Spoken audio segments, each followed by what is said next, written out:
Hey guys, what's up? It's me. Who else is it gonna be on Beanie Unscripted except Beanie? What? Huh? What'd you say? Bet you guys didn't think you're gonna see me this weekend, huh? Oh, you guys. I had the granddaughter this weekend. She just went home.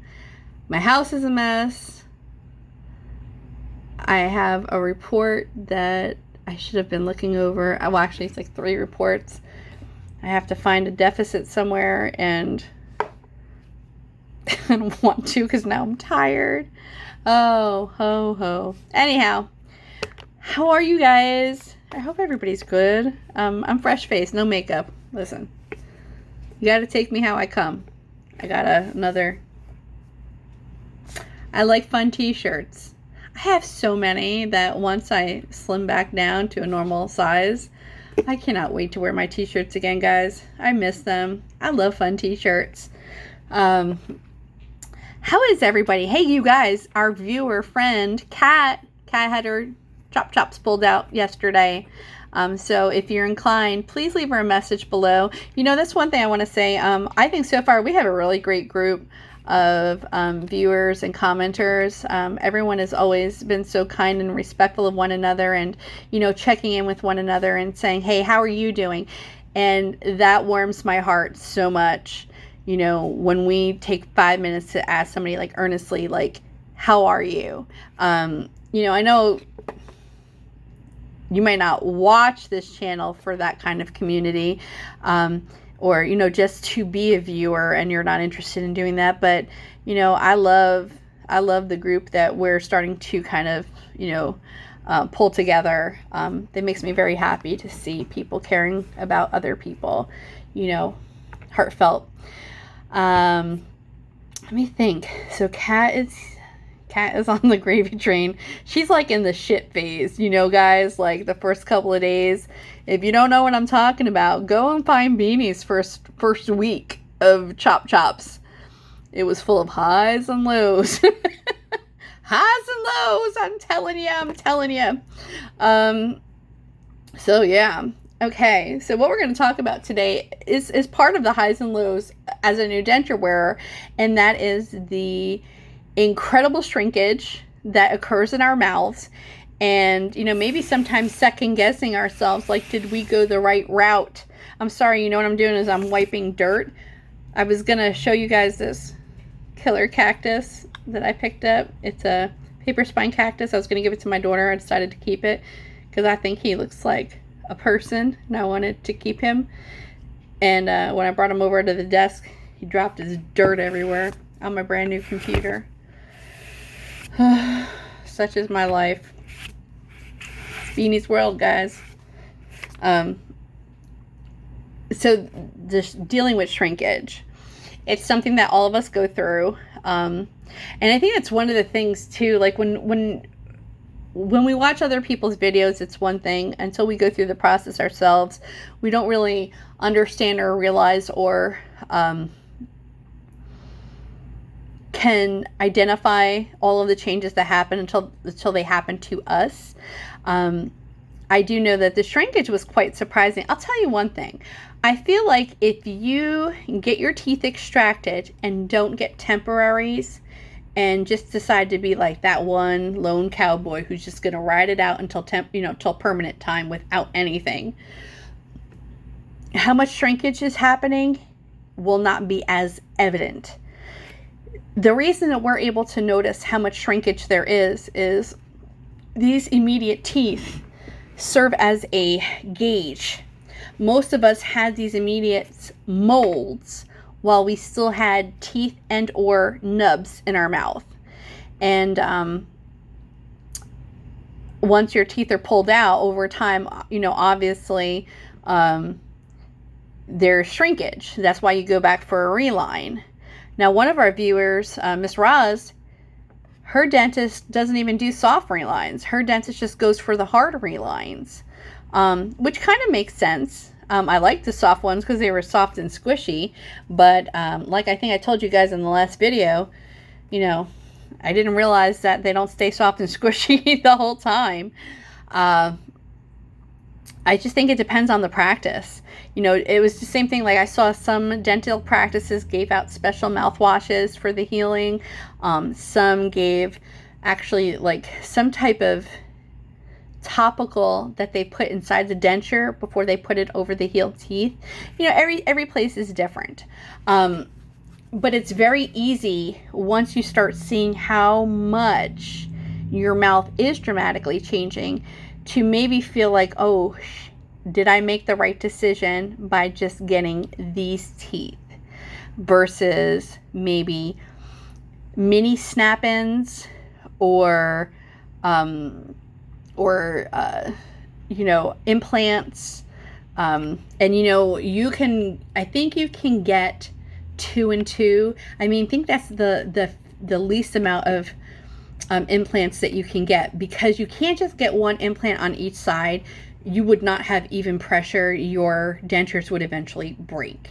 I think the fewest amount of implants you can get is 2 and 2, and they would anchor it, you know, wherever, you know, your surgeon decides to anchor it, because your dentist doesn't do it, the oral surgeon does it. I think 2 and 2 is the minimum, but you can get up to 8 implants for maximum stability. And I think it's very easy when you're having a valley. You know, I'm always talking about peaks and valleys. When you're having a valley in your denture process, and to say, did I make the right decision? I know I felt that as well. I also found myself, I stopped watching certain YouTube channels that they were wearers of the, whether they're snap-ins or, you know, the implants. I did not continue watching them. Very, very, like, shortly before my extractions, and that was just because I could no longer identify with their story as a person who now wears a different type of denture that I'll be getting. I wasn't able to resonate with them. And not only that, I just didn't want to keep feeding myself that storyline about getting immediates, when I just knew, right, at least for right now, immediates is not the way that I'm going. It was originally not immediates, implants. Originally, my plan was, and one of the reasons I had put off for so long, even just getting the extractions done. And remember, I told you guys, my thought process was not a very clear thought process when it came to this. But I had planned on going outside of the U.S. to have the implants done, like the whole kit and caboodle. And that's where I was like saving all my money. Why I wasn't going and getting the teeth extracted while I had dental coverage is beyond me. I don't know, because I'm a Riri. I don't know. Sometimes I'm a Riri. I'm a procrastinator. I'm a slack ass. I own it all, though, guys. You know, I'm Beanie. I do what Beanie does. I don't know. But nonetheless, some of us, you know, we may have like that buyer's remorse. Like, well, why didn't I just go and do it? Because now if I want to go and do it, I have to go through the whole surgical procedure again, all of the healing. I'll have to go without, you know, it just brings up a whole lot of blah, blah, blah. And this is what I feel about it. I feel like getting frustrated with our dentures as new denture wearers is normal. I feel like it's almost to be expected. I mean, you guys see my videos. I have highs and lows, you know. Shit, I thought soft relines stay soft the whole time. What did I know? Nothing. I feel like highs and lows are to be expected. I feel like dentures, now that I understand how the healing process is going, especially for someone like myself who's a very slow healer. You know, I have anemia, I have asthma, I have autoimmune diseases, so I'm a very slow healer. I feel like how I view my dentures now and my future with dentures is, it's like moving into a new house.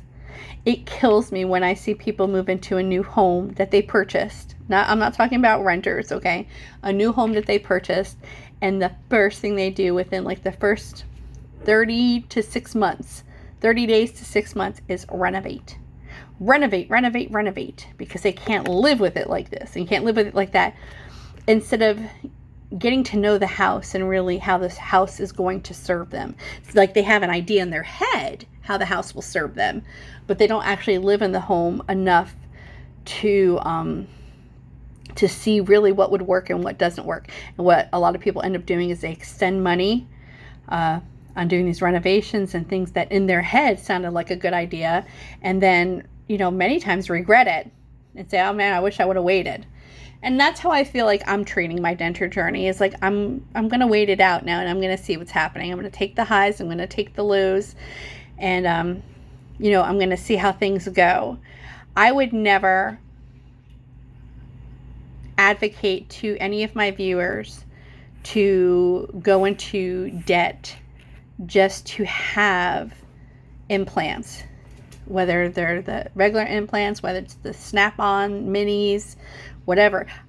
It's an expense that I feel like I would be very cautionary about going into. I would also be very cautionary about promoting it to any of you. That's not my style. Now, if somebody were to come and say, Beanie, for free of charge, we'd like to, you know, gift you. We know it's not going to happen, but I'm just saying, if it were to happen, would I consider it? Of course I'd consider it. I'd be a dum-dum, you know, to my own self to say I won't consider it. But the long-term costs for me, like, for me, it just doesn't work, okay? I look at where I am in my life now, how old I am now, what the forecast is for me for the next 20 years, and as a retired person in the next 20 years, can I see myself being in a position where I just couldn't? Which brings me to the next point. When I had my teeth pulled out, remember you guys, I shared with you that the bottoms were very problematic, right? And so it was very difficult to get the teeth out from here because not only were they broken down to the nub, but the roots were very, very long. And when they pulled out the teeth, so you know you have, your teeth are rooted and the bone is on both sides.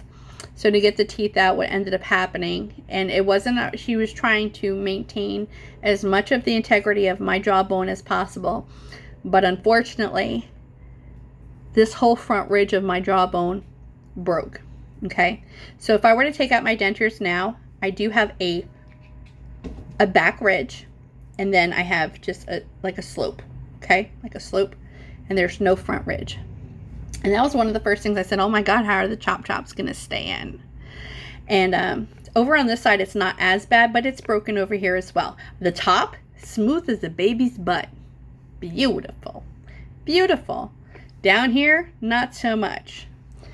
This is what I can tell you, friends, is keep in mind this, okay?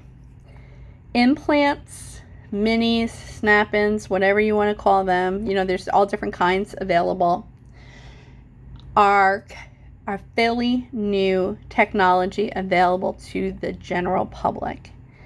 And when I say a fairly new technology available to the general public, implants have been around since the late 50s, early 60s is when they first started, you know, experimenting with implanted teeth, okay?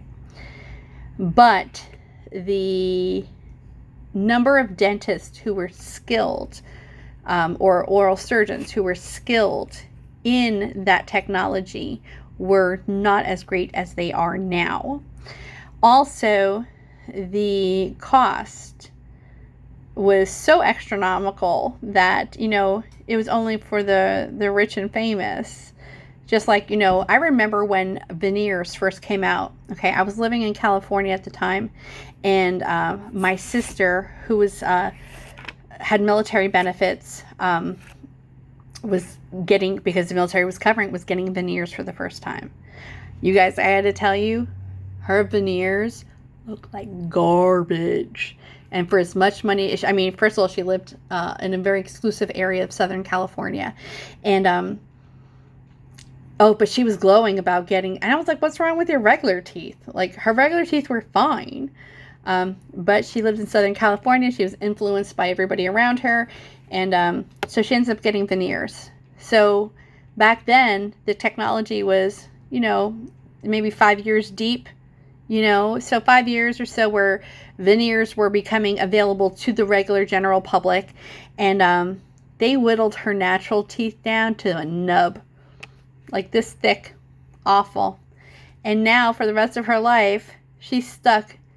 And anytime one of those things break, and listen, it was a hot mess. Okay, that's all I'm going to say. It was a hot mess. Okay. So, back on the new technology.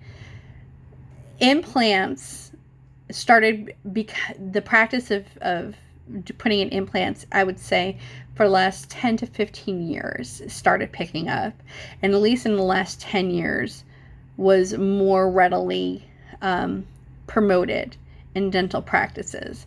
Now, we all know that the dental practice as itself is a sham in the United States. When you go to other countries, it's not like that. Why do you think so many Americans go to Mexico, go to South America, go to South Korea? Not only for dental services, but all types of medical practices, because the United States is garbage when it comes to that. If you wanted to be a millionaire, be a dentist. I know when I was looking for a dentist, like last minute, I needed somebody. There were so many dental practices where these practices were only open 3 days a week. 3 days a week. Now, homeboy's making dough. If he only needs to be open 3 days a week, he's not hustling 5 days a week. He's not open on the weekends. You're lucky if you can find a dental practice that's open late on a Friday to accommodate people who work and can't take time off of work. They only take very few medical coverages, or they take credit or cash. There's no payment plans. There's no installment plans at the dental practice. It's liquid. It's liquid money. You want to be rich, become a dentist. So, what did they do up until then? Nowadays, yeah, I know. Like, if you were to go to your dentist and have a complaint and say, listen, what am I going to do about my lowers?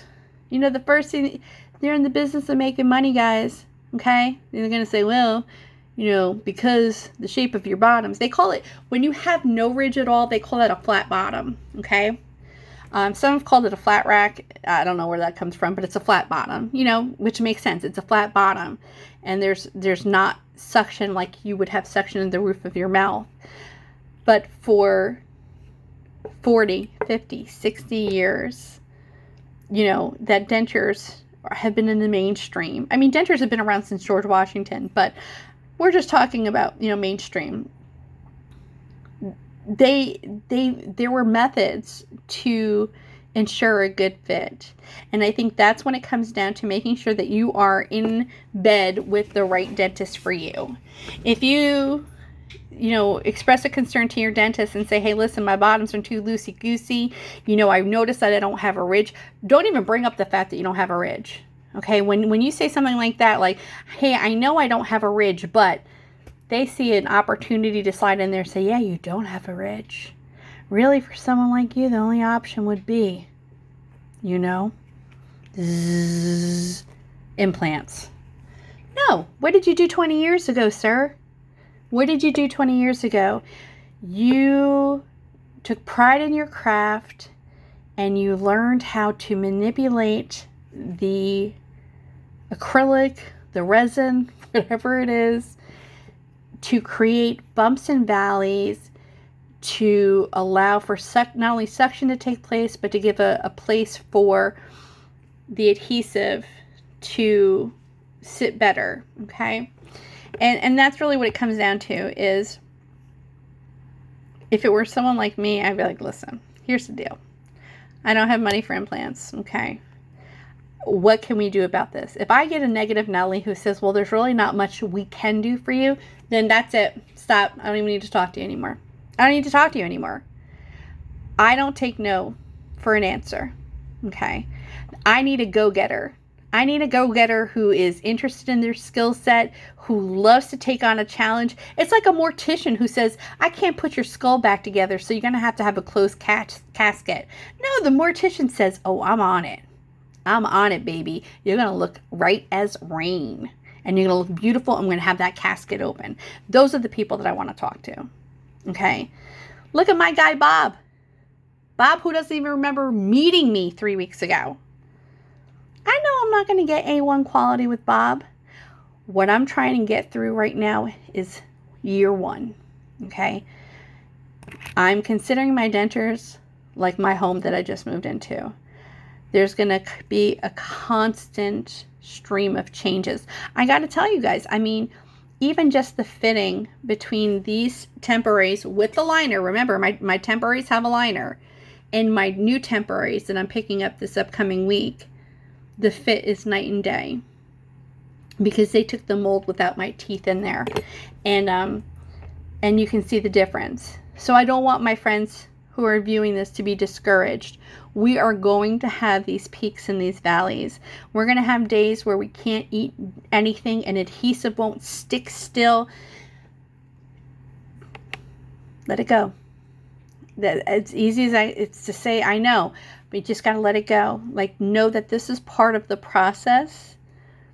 The best is yet to come. When you go to get fitted for your permanence, that's when it's go time. That's when you don't take no for an answer. And if they say that they can't do anything about this bottom floater, then we're going to call bullshit on that. And now, how I would handle it, a situation like that, is not going to be how most people would handle it. You know, I would handle it. I would handle it and say, listen, if you don't feel like you're capable of making this situation work for me, you know, maybe you can refer me to a colleague who can. People hate that when you kind of knock their ability. You know, it kind of upsets them. I do it all in a way where I get the results that I need, but I don't take no for an answer. I don't want any of us that are going through this to be frustrated. If we remind ourselves, this is normal. This is what happens. The tops get loose, the bottoms get loose.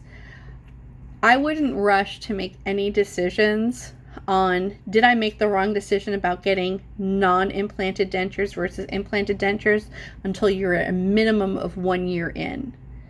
And during that 1 year, I don't think implants should even be a thought process. It should just be about you getting to know your teeth, your new chewing habits, your new eating habits, your new hygiene habits for your dentures, and nothing more. Once you hit the 1 year mark, and you get your and that would be another thing too. I would allow for maximum shrinkage before getting my permanence. That's what I'm doing. I'm not getting my permanence. If I were to get my permanence, you know, when most people do, which is like at a 6-month mark, I'd be getting them very soon. I'm only getting my second temporaries like next week. I'm not getting my permanent soon. I don't want them. I don't want them soon. I want to let my mouth evolve and then transform. So then I see where I'm playing with. And then I want to see what's going to be like when I have the permanents. My permanents are made from a completely different composite. Like what these are made out of is not what my permanent dentures are going to be made from. The teeth are made from a different product as well. And only then would I look at that and say, hey, did I still make the wrong decision? I think we need to give ourselves time. I think we need to try every product that there is out there. I was glowing about this Fix-It Secure so much that I went back to Ollie's bargain basement to try to find some more. Because remember, I paid $25 for these. I only bought 4 or 8 of them. They don't have no more. If I would have known that this was good stuff, I would have bought every last one of them like a hoarder, and I didn't. And then they don't sell this in the store, Fix-It Secure. I think they have a Fix-It Ultra, but I don't think it's this stuff. This stuff here, no. This stuff is garbage. Crap on a cracker. Fix-It Plus with scope. You can take your scope and shove it, sir, because your scope is garbage. You get one good meal out of it, and that's it. Them bitches are loosey-goosey. They don't even want to, they want to sit still. So anyhow, I did 25 minutes of talking. I don't even know about what now. The point is, what I was trying to say is, be patient. Be patient. Try other adhesives. Speak to your dental professionals. If you're not getting the warm and fuzzies from your dental, you know, I want to hear a dentist say, hey, you're not the first person with a flat ridge. We're going to work this out. That's what I want to hear. I want to hear a can-do attitude. If you're not giving me a can-do, you're going to turn me off, and then you and I, we can't be friends. All I want to hear is what you can do. And that's something I use in my life. I use in my workplace. I don't want to hear what you can't do. Only tell me what you can. Okay? And if you don't feel you can do it, refer me to someone who can. Sometimes, guys, it means even getting up, driving an hour, driving 2 hours to a more metropolitan area where, you know, these people have seen. It's like going to a trauma center. If you go to a trauma center in Mayberry, you know, they know how to use the paddles, okay? But you're not dealing with Dr. House or Doogie Howser, MD. Now, you go to a trauma center in a major metropolitan city, they're going to take some matches and a toothpick, and they're going to start your heart, and they're going to give you a tube. Like, they're going to do all kinds of shit. Why? It's just because they've have more experience. So that may even be the case for us. We may have to now travel and find somebody else who has more experience. Another thing to consider, guys, is a prosthodontic doctor, a dentist, right? Prosthodontic dentist, not a denturist. Okay, there's only like, I think 7 states where they have denturists. I'm talking about a prosthodontic dentist. And I have quite a few in my area. It was just during COVID and I couldn't get into any of them. But that is a dentist that deals primarily or has specialized training in prosthetics and cosmetics and rebuilding teeth and rebuilding jaw bones. And so you might have to drop your other family doctor. Okay, you may have to drop Aspen. You may have to drop, you know, Affordable, and go find yourself somebody who has a can-do attitude and says, hey, listen, we can build that bottom plate. Don't you worry. It might not be 100%, but it'll be enough where your adhesive works and you can chew. A lot of times it has to do with the fit of the mouth, and it has to do with the right adhesive that you're using. So, anyhow, I blabbed on for 27 minutes and I didn't want to talk that much. But yeah, I hope anybody, like, if you stuck around that 20 minutes, thank you. Thanks for listening to me. I know most people don't. The YouTube tells me that people click off pretty quick. I don't know. What do I care? I'm going to make the videos anyways. All right, guys. I will be talking to you again anyways soon. I hope everybody's well. Be good to yourself. Hydrate to all my friends that are healing. And I'll talk to you again probably tomorrow. All right. Bye.